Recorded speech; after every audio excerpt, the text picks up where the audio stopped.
Fuerzas federales abatieron a Nemesio Ceguera Cervantes, alias El Mencho, durante un operativo en Tapalpa, en Jalisco. Ahí están, miren. Están los balazos con todo, Apaga todo. Pon atención. Porque lo que vas a escuchar no es un rumor de pasillo ni una especulación de redes sociales. Es la crónica de lo que ocurrió hoy, 22 de febrero de 2026, en el corazón de Jalisco. El día en que la estructura criminal más poderosa de México perdió a su líder. Y el día en que esa misma estructura comenzó a devorarse a sí misma. Nemesio Ceguera Cervantes, alias El Mencho, fundador y líder absoluto del cártel Jalisco Nueva Generación. El hombre que durante más de una década construyó un imperio criminal que se extendió por 35 estados de la República, que cruzó fronteras, que desafió al Estado mexicano con una brutalidad calculada y una capacidad logística que pocos entendieron a tiempo. Hoy, ese hombre dejó de existir. Y con su muerte, algo mucho más peligroso que su liderazgo comenzó a despertar. Porque cuando cae un líder absoluto, lo que sigue no es silencio. Es caos. La información comenzó a circular antes del mediodía. Primero como murmullo. Después como confirmación parcial. Y finalmente como una sacudida que recorrió desde los pasillos del gobierno federal hasta las comunidades más remotas de la Sierra Jalisciense. El Mencho había muerto. Las circunstancias exactas todavía están siendo verificadas por fuentes oficiales, pero los reportes iniciales apuntan a un deterioro severo de salud que se venía arrastrando desde hace años. Insuficiencia renal crónica. Complicaciones derivadas de hipertensión arterial. Un cuerpo que, según fuentes cercanas a la investigación, llevaba meses operando al límite. No fue un operativo militar. No fue un enfrentamiento. No fue una emboscada. Fue el cuerpo diciendo basta. Y aunque muchos esperaban que su captura fuera el evento definitivo, la realidad escribió otro guión. Uno que nadie controlaba. Uno que comenzó a desmoronarse apenas la noticia se filtró hacia dentro de la organización. Porque el Mencho no era solo un líder. Era el eje. El árbitro. La única figura capaz de mantener unidas a facciones que, sin su presencia, llevaban años acumulando tensiones internas. Y hoy, esas tensiones estallaron. Las primeras señales aparecieron en la zona metropolitana de Guadalajara. Bloqueos simultáneos en al menos 4 puntos estratégicos. Vehículos incendiados en avenidas principales. Comercios cerrando de golpe. Familias resguardándose sin entender exactamente qué estaba pasando. Pero lo que parecía una reacción genérica pronto reveló algo mucho más inquietante. No era una protesta criminal unificada. Era una fractura. Porque los bloqueos no respondían a una sola orden. Respondían a varias. Y eso significaba que, en cuestión de horas, el cártel Jalisco Nueva Generación había dejado de hablar con una sola voz. Para entender lo que ocurrió hoy, hay que retroceder. El Mencho construyó su organización sobre un modelo vertical. Él decidía. Él arbitraba. Él asignaba plazas, resolvía conflictos internos y definía alianzas. Su palabra era la estructura misma. No había consejo directivo. No había democracia criminal. Había una voluntad única que sostenía todo. Debajo de él operaban lugartenientes regionales con poder considerable, pero siempre subordinado. Figuras que controlaban rutas, laboratorios, puntos de distribución y células armadas, pero que sabían perfectamente que su autoridad dependía de una sola cosa, la aprobación del líder. Cuando ese líder desaparece, lo que queda no es un vacío simbólico. Es un vacío operativo. ¿Quién controla ahora la ruta del Pacífico? ¿Quién decide qué plaza pertenece a quién? ¿Quién arbitra cuando 2 lugartenientes reclaman el mismo territorio? Esas preguntas, que durante años tuvieron una sola respuesta, hoy no tienen ninguna. Y en el mundo criminal, la ausencia de respuesta no produce espera. Produce violencia. Los reportes que comenzaron a llegar desde distintos puntos de Jalisco a lo largo de la tarde pintaron un cuadro alarmante. En la zona sur del estado, cerca de los límites con Colima y Michoacán, se registraron enfrentamientos entre grupos armados que, según fuentes de inteligencia, pertenecían a la misma organización. No eran rivales externos. Eran facciones internas disputando control territorial en tiempo real. En la región de los Altos, históricamente una zona de influencia sólida del cártel, las comunicaciones entre células se fragmentaron. Mensajes contradictorios. Órdenes cruzadas. Líderes locales que dejaron de responder a la cadena de mando habitual y comenzaron a actuar por cuenta propia. En Zapopan, al menos 3 narcobloqueos fueron atribuidos a grupos que operaban bajo el mismo paraguas criminal, pero que hoy respondían a mandos distintos. Vehículos pesados atravesados en cruceros. Disparos al aire. Mensajes intimidantes dirigidos no hacia las autoridades, sino hacia otros miembros de la misma estructura. Y eso es lo que convierte esta jornada en algo cualitativamente distinto a cualquier golpe previo contra el crimen organizado en Jalisco. No es un ataque externo. Es una implosión. Las fuentes de inteligencia que han seguido la evolución interna del cártel durante los últimos años ya habían identificado al menos 3 bloques de poder que coexistían bajo el liderazgo del Mencho. El primero, vinculado a la familia directa. Hijos, sobrinos, familiares políticos que ocupaban posiciones de confianza y que controlaban aspectos financieros y logísticos clave. Este bloque operaba con la legitimidad de la sangre. Su autoridad no venía de la calle, sino del apellido. El segundo, conformado por operadores militares. Lugartenientes de campo que comandaban células armadas, controlaban laboratorios clandestinos y gestionaban la violencia como herramienta de expansión. Hombres curtidos en enfrentamientos, con lealtades forjadas en trinchera, no en parentesco. El tercero, más difuso pero igualmente poderoso, integrado por aliados regionales. Figuras que habían pactado con el Mencho en distintos momentos, que aportaban infraestructura, contactos políticos o rutas de tránsito, y que mantenían su lealtad mientras el equilibrio de poder les resultara conveniente. 3 bloques. 3 lógicas. 3 razones distintas para reclamar la sucesión. Y 0 mecanismos internos para resolver la disputa de forma pacífica. Porque las organizaciones criminales no tienen constitución. No tienen protocolos de transición. No tienen elecciones. Tienen fuerza. Y hoy, esa fuerza comenzó a hablar. Lo que más preocupa a los analistas no es la violencia inmediata. Esa, aunque brutal, es predecible. Lo que verdaderamente inquieta es la velocidad con la que se fragmentó la cadena de mando.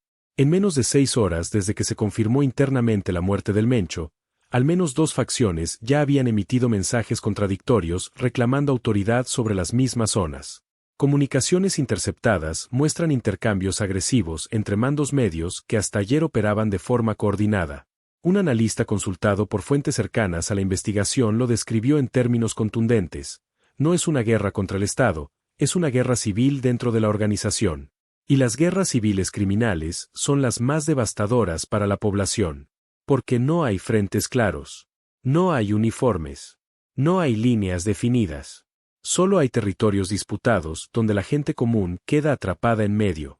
Mientras tanto, el gobernador de Jalisco activó protocolos de emergencia. Coordinación inmediata con fuerzas federales. Despliegue de Guardia Nacional en puntos críticos. Refuerzo de presencia militar en carreteras estratégicas. Monitoreo intensificado en la zona metropolitana de Guadalajara. Las instrucciones fueron claras. Contener sin escalar. Porque en un escenario de fragmentación criminal, la respuesta del Estado debe ser quirúrgica. Un movimiento excesivo puede provocar reacciones desproporcionadas. Un movimiento insuficiente puede permitir que la violencia se normalice. El equilibrio es delicado. Y hoy se puso a prueba como pocas veces en la historia reciente del Estado. En el ámbito federal, la Secretaría de Seguridad convocó una reunión de emergencia. Gobernadores de estados colindantes fueron alertados. Colima, Michoacán, Guanajuato, Nayarit, Zacatecas. Porque el impacto de la muerte del Mencho no se limita a Jalisco. El cártel Jalisco Nueva Generación tiene presencia confirmada en la mayoría de los estados de la República. Controla rutas de trasiego que cruzan desde el Pacífico hasta el Golfo. Opera laboratorios en al menos 8 entidades. Tiene células armadas en zonas urbanas y rurales. La fragmentación de su liderazgo no es un problema local. Es un problema nacional. Y potencialmente internacional. Porque las rutas que el cártel controlaba hacia Estados Unidos, hacia Europa, hacia Asia, dependen de acuerdos que solo se sostenían bajo la autoridad del Mencho. Sin él, esos acuerdos quedan en el aire. Y cuando los acuerdos criminales se rompen, las consecuencias se miden en cargamentos disputados, rutas bloqueadas y alianzas que se convierten en enemistades de la noche a la mañana. Informes preliminares de agencias internacionales sugieren que la muerte del Mencho podría desatar un reacomodo criminal comparable al que siguió a la captura del Chapo Guzmán en 2016. Un periodo de inestabilidad prolongada donde múltiples actores intentan llenar el vacío, generando olas de violencia que pueden durar meses o incluso años. Pero hay una diferencia crucial. Cuando cayó el Chapo, su organización ya estaba parcialmente fragmentada. La disputa entre sus hijos y otros líderes del cártel de Sinaloa había comenzado antes de su captura. En el caso del Mencho, la concentración de poder era mucho mayor. Su control era más absoluto. Su estructura, más dependiente de su figura personal. Y eso significa que el vacío que deja es proporcionalmente más profundo, más desestabilizador, más peligroso. Mientras estas líneas se procesan, en comunidades rurales de Jalisco la realidad es otra. No hay análisis geopolíticos. No hay conferencias de prensa. Hay miedo. Miedo real, tangible, cotidiano. Familias que escucharon disparos durante la tarde y cerraron ventanas. Comerciantes que bajaron cortinas sin saber cuándo podrán volver a abrirlas. Estudiantes que no llegaron a sus casas porque las rutas de transporte se suspendieron. Madres que llamaron a sus hijos 1, 2, 3 veces, sin obtener respuesta. Porque el crimen organizado no es una abstracción que existe solo en titulares. Es una presencia que altera la vida diaria de millones de personas. Y hoy, esa alteración alcanzó un nivel que muchas comunidades jaliscienses no habían experimentado en años. La pregunta que flota en el aire, incómoda, urgente, inevitable, es una sola. ¿Qué sigue? Los escenarios que manejan los analistas son múltiples, pero se concentran en 3 posibilidades principales. Primera, consolidación rápida.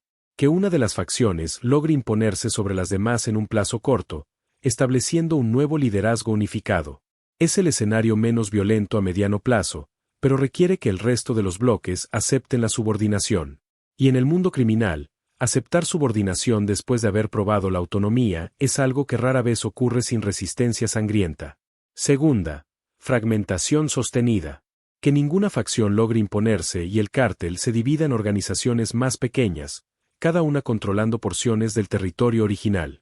Este escenario genera violencia prolongada, pero eventualmente se estabiliza cuando los nuevos límites quedan definidos. El problema es que ese proceso de definición puede tomar años y cobrar miles de vidas. Tercera, intervención externa. Que organizaciones rivales, particularmente el cártel de Sinaloa o remanentes de otras estructuras, aprovechen la debilidad interna del Jalisco Nueva Generación para avanzar sobre territorios que antes eran inaccesibles. Este escenario es el más explosivo porque suma una guerra interna con una guerra externa simultánea. Ninguno de los 3 escenarios es optimista. Y eso dice mucho sobre la profundidad del problema. Porque la muerte del Mencho no resuelve el problema del crimen organizado en México. Lo transforma. Lo redistribuye. Lo hace más impredecible. Y en esa impredecibilidad está el peligro real. Mientras tanto, la maquinaria de inteligencia del Estado mexicano se encuentra ante una ventana de oportunidad extraordinaria, pero limitada en el tiempo. Los momentos de transición criminal son los más vulnerables para las organizaciones ilegales. Las comunicaciones aumentan. Los movimientos se vuelven erráticos. Las lealtades se negocian abiertamente. Los errores operativos se multiplican. Si el Estado actúa con precisión quirúrgica durante las próximas semanas, podría lograr capturas significativas, desmantelar células clave y debilitar estructuras que durante años parecieron intocables. Pero si la respuesta es lenta, dispersa o políticamente calculada, la ventana se cerrará. Las nuevas facciones se consolidarán. Los nuevos líderes aprenderán de los errores del pasado. Y el ciclo comenzará de nuevo, con nombres distintos pero con la misma lógica destructiva. El reloj ya comenzó a correr. Y en este juego, el tiempo no favorece a quien duda. Hoy, 22 de febrero de 2026, México despertó con una noticia que muchos esperaban desde hace años. La muerte del líder criminal más buscado del país. Una figura que representaba no solo violencia y tráfico, sino la capacidad del crimen organizado para desafiar al Estado durante más de una década. Pero la lección más importante de esta jornada no está en la muerte de un hombre. Está en lo que su ausencia revela. Que las organizaciones construidas sobre un solo líder son inherentemente frágiles. que la lealtad criminal es transaccional, no permanente, que el poder absoluto, cuando desaparece, no deja herederos naturales, deja pretendientes. Y los pretendientes al trono criminal no compiten con argumentos, compiten con plomo. Esta noche, Jalisco no duerme tranquilo. Esta noche, las comunidades del sur, de los altos, de la costa, de la sierra, permanecen en alerta. Esta noche, las fuerzas de seguridad mantienen despliegues en puntos que hasta ayer parecían controlados. Y esta noche, en algún punto que todavía no aparece en los mapas de inteligencia, alguien está tomando decisiones que definirán el futuro criminal de la región más disputada del país. Porque la muerte del Mencho no fue el final de una historia. Fue el principio de otra. Una que todavía no tiene nombre, pero que ya tiene consecuencias. Y esas consecuencias, lamentablemente, las pagarán primero quienes menos tienen que ver con esta guerra. La gente común. La que solo quiere llegar a casa. La que solo quiere abrir su negocio mañana. La que solo quiere vivir sin miedo. Hoy, esa tranquilidad se siente más lejana que nunca. Pero también hoy, por primera vez en años, la estructura que sostenía gran parte de esa amenaza perdió algo que no puede reemplazar. Su centro. Su eje. Su nombre. Y aunque el camino que viene será turbulento, hay algo que conviene no olvidar en medio del ruido. Las estructuras que parecen invencibles también caen. Los líderes que parecen eternos también desaparecen. Y los imperios construidos sobre violencia siempre, sin excepción, terminan consumiéndose a sí mismos. Hoy comenzó ese consumo. Y México entero está mirando.